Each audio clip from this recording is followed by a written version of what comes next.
Psalm 64. Hear my voice, O God, in my complaint.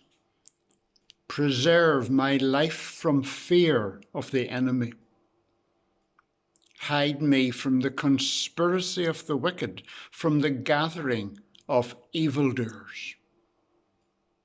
They sharpen their tongue like a sword, and aim their bitter words like arrows, that they may shoot at the blameless from hiding places. Suddenly they shoot and are not seen. They hold fast to their evil course.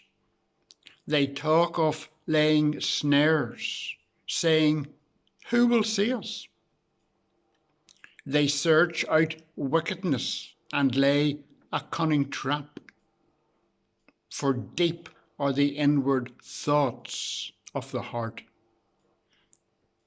But God will shoot at them with his swift arrow, and suddenly they shall be wounded. Their own tongues shall make them fall, and all who see them shall wag their heads in scorn. All peoples shall fear and tell what God has done, and they will ponder all his works.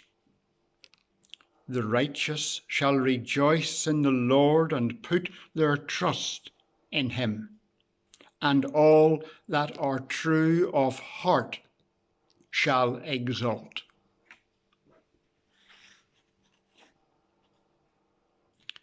At the beginning of Psalm 64, we find David in deep trouble as he offers up to God a heartfelt prayer for protection.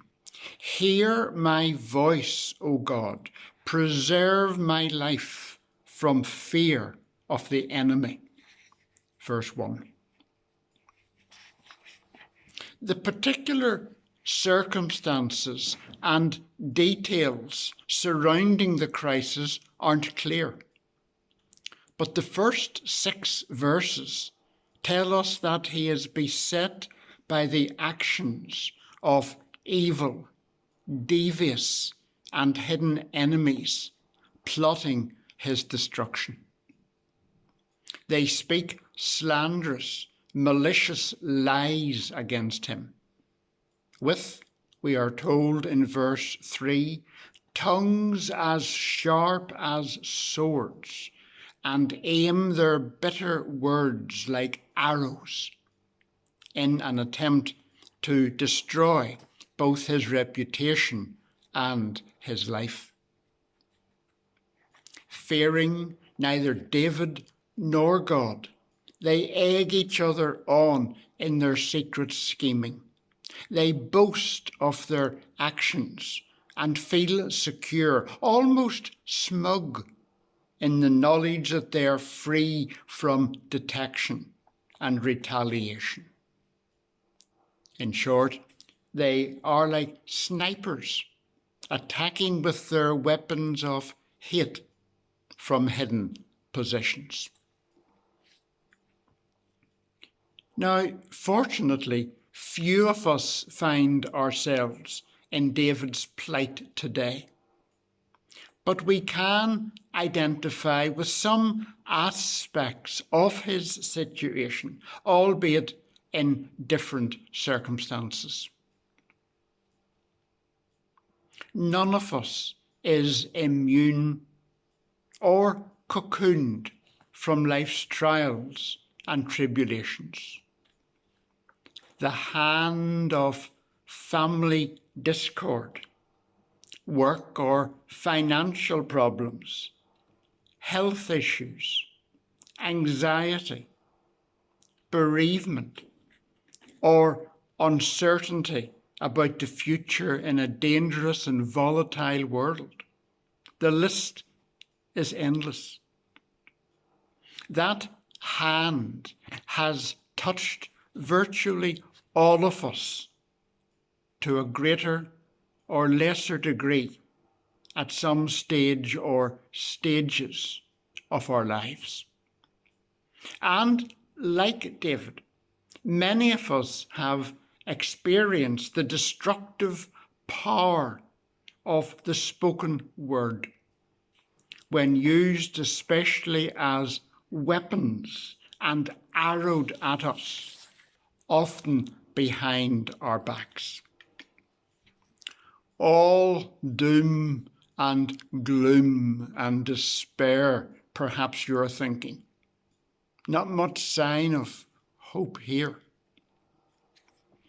But all this changes from verse 7 on, when the narrative moves from a prayer for protection to an expression of trust from David that God is his defense, even in the midst of danger.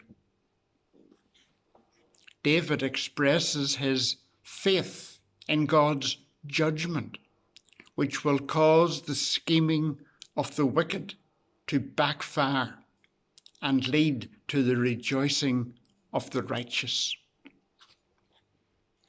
The psalm tells us to leave any judgment to God rather than try to take matters into our own hands.